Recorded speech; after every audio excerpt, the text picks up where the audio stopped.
Hello, my name is Mitch Sigman Lawrence Santos from BSMD 33.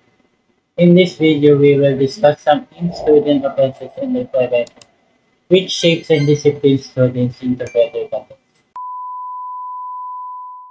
There are three classes of offenses categorized according to the seriousness of the rebellion. An example of a Class A offense is a simple yet important one. Keeping a neat haircut.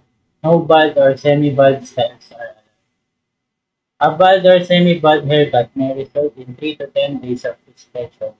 Another example, bullying in all kinds of forms, verbal, non-verbal, cyber, and physical study. In a dominant male school, bullying can be evident and at most times ignored and even normalized. That's why AIM set up a punishment for bullying resulting in a 5-day suspension or worse exclusion. Class B offenses are violations of the standards of conduct beyond reasonable limits. An example, distraction, disturbance of classes, loitering along the corridors, shouting, singing aloud, and making noise, which results in 15 demerits.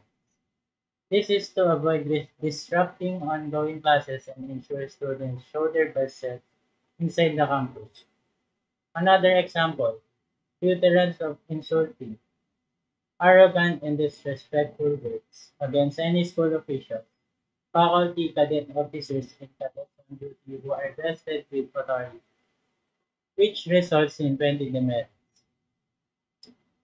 At any formal or informal establishment, we must respect the people around us, especially those in authority.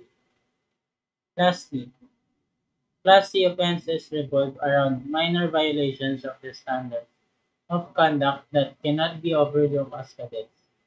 It's important to represent yourself with properness and pride. You must present yourself neatly.